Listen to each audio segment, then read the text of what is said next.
Hi yes, welcome to Universal Talkies. నేను మీ అప్పాజీ. ఆచంద్ర తారార్కం ప్రేక్షకుల గుండెల్లో, ప్రజల గుండెల్లో నిలిచిపోయే వ్యక్తులు చాలా అరుదుగా ఉంటారు. అలాంటి అత్యంత అరుదైనటువంటి కారణ జన్ముడు ఎన్టీ రామారావు, నందమూరి తారక రామారావు.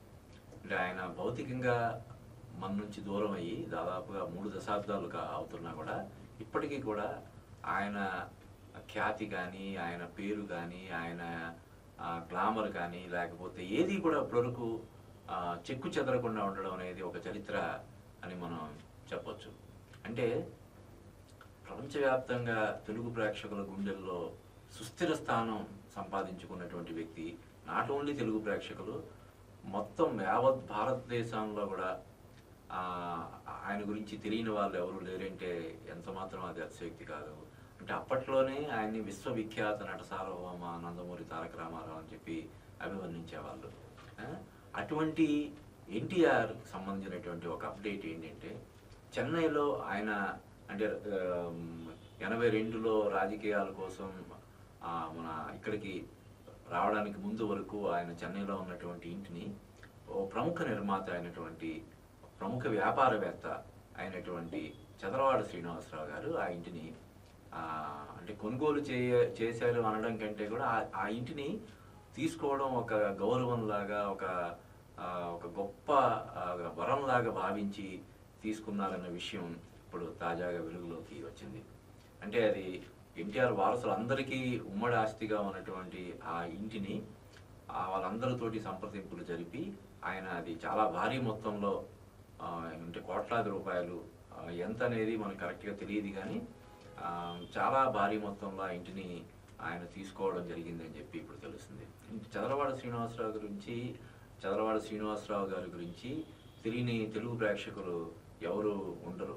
ఆయన ఎప్పటి నుంచో సినిమాలు తీస్తూ వస్తున్నారంటే జయాపజయాలకి, లాభ నష్టాలకు అతీతంగా సినిమాలు చేసుకుంటూ వస్తున్నటువంటి వ్యక్తి మాత్రమే కాదు, ఆయన గొప్ప వితరణశీలి. అంటే కొన్ని వందల కోట్లు విరాళాలుగా లేదా గుప్తదానాలు చేసినటువంటి వ్యక్తి చదలవాడ శ్రీనివాసరావు గారు. ముఖ్యంగా కరోనా టైంలో తెలుగు పరిశ్రమకి ఆయన చేసినటువంటి సేవలు ఎప్పటికీ చిరస్థాయిగా నిలిచిపోతాయి. వేలాది కార్మికులకి ఆయన ఎన్నో కోట్లు ఖర్చు పెట్టి సహాయ కార్యక్రమాలు చేశారు. అలాగే ఈ రోజున చిత్రపురి కాలనీలో వేలాది మంది సినిమా నటీనటులు కానీ, కార్మికులు కానీ, సాంకేతిక నిపుణులు కానీ, వీళ్ళందరూ నివాసాలు ఏర్పరచుకున్నటువంటి ఆ కాలనీ ఒక దశలో నిర్మాణం పూర్తి కావడానికి ముందు వేలానికి, అంటే దాని మీద ఉన్నటువంటి అప్పులు చెల్లించకపోతే బ్యాంకులు వేలం వేసే పరిస్థితి వచ్చినప్పుడు కూడా ఆయన దాదాపుగా 100 కోట్లు సహాయం చేసి దాన్ని నిలబెట్టినటువంటి ఘనత చదలవాడ శ్రీనివాసరావు గారికి దక్కుతుంది. ఇవన్నీ కాదు, అంటే ఆయన చేసినటువంటి దానాల గురించి చెప్పుకోవాలంటే అది ఒక రోజు లేదంటే ఒక వారం పట్టినా కూడా ఆశ్చర్యం లేదు. అన్ని దానాలు చేస్తుంటారని చెప్పి అందరూ చెప్తుంటారు. అంటే ఆయన 1000 కోట్లకు పడగలెత్తినా కూడా దానాలు ఇంత పెద్ద స్థాయిలో చేయాలని లేదు కదా. చాలామంది ఉన్నారు, 1000 కోట్లు సంపాదించుకున్న వాళ్ళు చాలామంది ఉన్నారు. అయినా సరే వాళ్ళు ఏదో, అంటే వాళ్ళు కూడా గుప్తదానాలు ఏదో చేస్తారేమో మనకు తెలియదు కానీ, మనకు తెలిసి ఇండస్ట్రీలో ఇంతకుముందు ఎవరు ఇటువంటి గొప్ప కార్యాలు లేదంటే ఆపదలో ఎవరైనా ఉన్నారని తెలిస్తే తామంతట తామే వెళ్ళి సహాయం చేయడం అనేది అంతకుముందు ఎప్పుడు కూడా ఎవరు చేసి ఉండరని, చేయలేదని చెప్పి మనం చెప్పొచ్చు. అలాంటి చదలవాడ శ్రీనివాసరావు గారు చెన్నైలో ఉన్నటువంటి ఎన్టీఆర్, అంటే ఇంచుమించుగా 40 ఏళ్ల పాటు ఆయన సుదీర్ఘమైనటువంటి ప్రస్థానం అక్కడే జరిగింది. పిల్లలందరూ కూడా అక్కడే పుట్టడం, అక్కడే పెరగడం. బాలయ్య కానీ, పురంధేశ్వరి గారు కానీ, భువనేశ్వరి గారు కానీ, వీళ్ళందరూ కూడా అక్కడే పెరిగి పెద్ద అవ్వడం, ఈ రోజున ఒక స్థాయిలో ఉండడం, ఇవన్నీ మనం చూస్తున్నాము. వాళ్ళందరూ పెరిగిన, ముఖ్యంగా ఎన్టీఆర్ ఒక చాలా చిన్న స్థాయిలో ఇక్కడ అప్పట్లోనే BA కంప్లీట్ చేసి తర్వాత హీరో కావాలనే ఉద్దేశంతో చెన్నై వెళ్ళడం.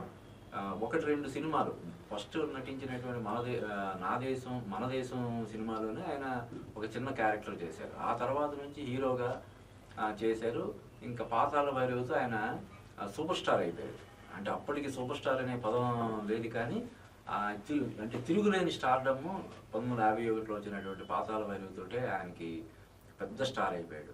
తర్వాత కేవలం ఆయన అంటే తిరుపతిలో వెంకటేశ్వర స్వామిని దర్శించుకోవడం కోసం ఎలాగైతే భక్తులు తరలి వెళ్ళేవారో, తిరుపతి తర్వాత వెంకటేశ్వర స్వామి దర్శనానంతరం ఎన్టీఆర్ని దర్శించుకోవడానికి, అంటే ఎన్టీఆర్ని నేరుగా చూడడానికి కూడా వేలాది మంది రోజు బస్సులు వేసుకొని అక్కడికి వెళ్తుండేవారని చెప్పి మనందరికీ తెలుసు.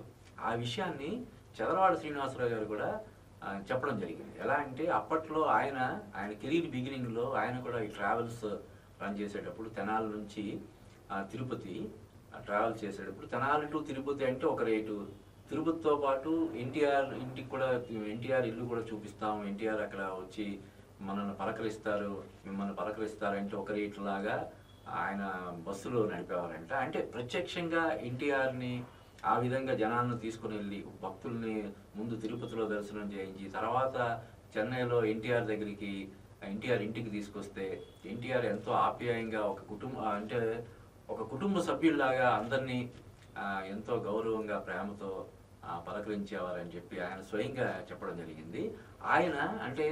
ఆయన కూడా మొదట్లో కెరీర్ బిగినింగ్లో కొన్ని కష్టాలు పడి అంచెలంచెలుగా ఈ రోజున 1000 కోట్లు సంపాదించారు. అంటే కేవలం సంపాదనని వాళ్ళ పిల్లలకో లేకపోతే వారసులకో ఇవ్వాలని కాకుండా అందరికీ తనకున్న సంపదలో వీలైనంత వరకు అందరికీ సాయం చేయాలి, కొన్ని మంచి పనులు చేయాలి, గొప్ప పనులు చేయాలనే ఒక తాపత్రయం ఆయనలో కనిపిస్తుంది. ముఖ్యంగా తెలుగు సినిమా అభ్యున్నతి కోసం, తెలుగు సినిమా అభివృద్ధి కోసం ఆయన ఎంతగానో పాటుపడతారు, తపన పడతారు.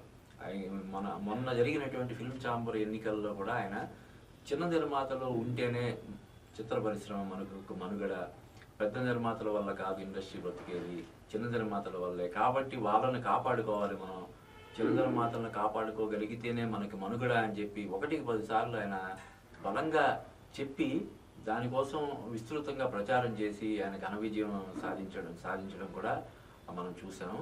అటువంటి వ్యక్తి ఎన్టీఆర్ పట్ల ఆయనకు ఉన్నటువంటి అపారమైనటువంటి ప్రేమాభిమానాలు, భక్తి, వీటి వల్ల ఆ ఇంటిని కొనుగోలు చేయడం, తీసుకోవడం, అంటే ఇందాక నేను చెప్పినట్టు దీన్ని కొనుగోలు చేయడం అనే దానికంటే కూడా తీసుకోవడం ఒక గౌరవంగా భావించి, పైగా ఆయన తీసుకొని ఎన్ని కోట్లాది రూపాయలు వెచ్చించి తీసుకున్నది అక్కడేదో కమర్షియల్ కాంప్లెక్స్ కట్టడానికో, అపార్ట్మెంట్లు కట్టడానికో, లేకపోతే ఇంకొక రకంగా కమర్షియల్గా యూజ్ చేయడానికో కాకపోవడం ఇక్కడ మనం ప్రత్యేకించి చెప్పుకోవాలి.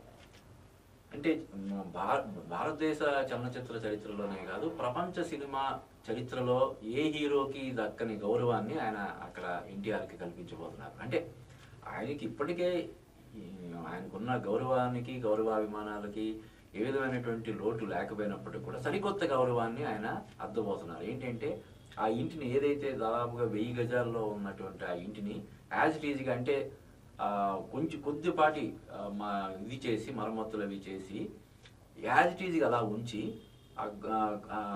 ప్రహరీ గోడకి అక్కడ ఎన్టీఆర్ విగ్రహం, మన శ్రీకృష్ణ పాండవీయంలో ఇప్పటికి కూడా ప్రతి పండగకి లేదంటే ప్రతిసారి ఆ స్టిల్ని యూజ్ చేస్తూనే ఉంటారు. ఇప్పుడు మన స్క్రీన్ మీద వస్తుంది, మీరు కూడా చూడవచ్చు.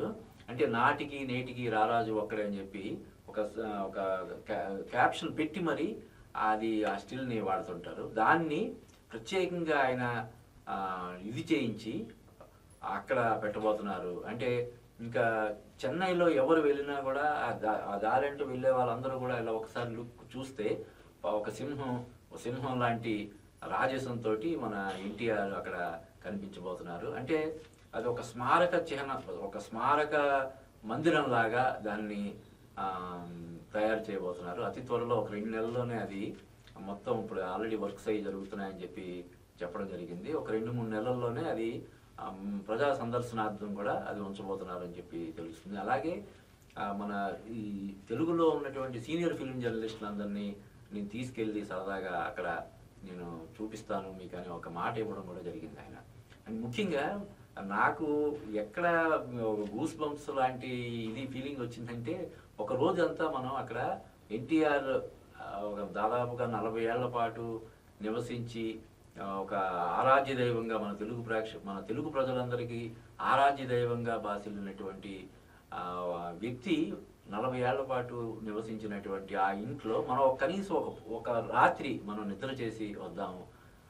ఒక రాత్రి సరదాగా కబుర్లు చెప్పుకుని ఎన్టీఆర్ గురించినటువంటి విశేషాలు అన్ని 1-10 సార్లు తలుచుకొని మనం మురిసిపోయి మరుసటి రోజు ఫ్లైట్కి వద్దాం, అందరినీ మేము తీసుకుని వెళ్తాను అని చెప్పి ఆయన చెప్పినప్పుడు అందరూ కూడా ఒక ఎక్కడ లేని ఇది వచ్చేసింది అనమాట. అంటే చెన్నై ఎన్నోసార్లు అందరం వెళ్తుంటాం వస్తుంటాం, కానీ ఇలాగా ఎన్టీఆర్ నివసించినటువంటి ఇంటిని బయట నుంచి చూడటమే, దగ్గర నుంచి చూడడం, లేదంటే లోపలికి వెళ్ళి చూడడం, ఒక 10 నిమిషాలు 20 నిమిషాల పాటు అదంతా తిరిగి రావడమే ఒక మన జీవితం ధన్యమైపోయేంత ఇది అనుకుంటే, ఏకంగా ఆయన ఒక నైట్ అంతా కూడా మనం అక్కడ నిద్ర చేద్దాం, నిద్ర చేసి ఎన్టీఆర్ని మనలో ఇది చేసుకొని మనం వద్దాము, ఆ ఇన్స్పిరేషన్ని, ఆయన తాలూకు ఒక గొప్పతనాన్ని ఇదంతా మనం 1-10 సార్లు మననం చేసుకొని సరదాగా డిస్కస్ చేసుకొని ఇన్స్పైర్ అయ్యి మనం ఇన్స్పైర్ అయ్యి వద్దామని చెప్పి ఆయన చెప్పడం జరిగింది. అతి త్వరలోనే అది ఒక నెల రోజుల్లోనే అది అక్కడికి తీసుకెళ్దామని చెప్పినటువంటి చదరవాడ శ్రీనివాసరావు గారు ఎన్టీఆర్ ఫ్యాన్స్ గుండెల్లో, అంటే జనరల్గా గుండెల్లో ఇల్లు కట్టుకున్నారంటారు కదా, అలాగా ఆయన ఇప్పుడు ఇల్లు శాశ్వతంగా ఆయన తనకంటూ ఒక స్థిరమైనటువంటి ఇల్లు, అది కూడా ఎన్టీఆర్ నివసించినటువంటి ఇల్లు ఆయన కట్టుకోబోతున్నాడు, తీసుకోబోతున్నాడు, ఆ స్థానాన్ని సుస్థిరం చేసుకోబోతున్నాడు. ఎప్పటికీ ప్రపంచవ్యాప్తంగా గల తెలుగు ప్రేక్షకులందరి గుండెల్లోనూ, ముఖ్యంగా ఎన్టీఆర్ ఫ్యాన్స్ అందరి గుండెల్లోనూ మన ప్రముఖ నిర్మాత అయినటువంటి చదరవాడ శ్రీనివాసరావు గారు శాశ్వత స్థానం ఆయన సంపాదించుకోబోతున్నాడు. ఒక కమర్షియల్ ఆస్పెక్ట్లో కాకుండా ఇది ఎన్టీఆర్ ఇల్లు అని చెప్పి కమర్షియల్గా కూడా దాన్ని క్యాష్ చేసుకునే వీలున్నా కూడా ఆయన ఏమాత్రం ఆ కమర్షియాలిటీకి జోలికి వెళ్లకుండా అదొక, అంటే కొన్ని కోట్లు ఖర్చు పెట్టి ఎవరు అలాగ చేస్తారు? పైగా అది పోనీ ఆయన రేపు పొద్దున వేరే రకంగా ఏమైనా మైలేజ్ వస్తుందేమో పొలిటికల్గా కానీ మరొకటి కానీ, అంటే అది ఇక్కడ కాదు, చెన్నైలో ఆయన ఏముంటుంది, ఆ చెన్నై నుంచి ఆయనకు వచ్చే మైలేజ్ ఏముంటుంది అంటే, మనం ఒకప్పుడు ఎన్టీఆర్ని చూపించడం కోసం జనాలని బస్సుల్లో తీసుకెళ్ళి ఎన్టీఆర్ ఇంటి ముందు నిలబడి ఆయన ఎప్పుడు వస్తారో ఆయన రాక కోసం ఎదురు చూసి ఆయన వచ్చినప్పుడు పరవశించిపోయినటువంటి స్థాయి నుంచి ఈ రోజున వేల కోట్లకు పడగలెత్తే స్థాయికి ఎదిగిన నేను ఎన్టీఆర్ కోసం ఏదైనా ఒక ఉడతాభక్తిగా ఏదైనా చెయ్యాలనే ఒక సంకల్పం నుంచి ఆయన చేపట్టినటువంటి ఆ కార్యక్రమం డెఫినెట్గా దేశవ్యాప్తంగా పెద్ద స్థాయిలో చర్చనీయాంశం అవుతుంది. అలాగే మన దేశవ్యాప్తంగానే కాదు ప్రపంచవ్యాప్తంగా ఉన్నటువంటి ఎన్టీఆర్ ఫ్యాన్స్ అందరికీ ఆయన ఎప్పటికీ ఇంకా మర్చిపోలేని విధంగా వాళ్ళందరి గుండెల్లో కూడా ఈయన చిరస్థాయిగా నిలిచిపోతాడని మనం చెప్పవచ్చు.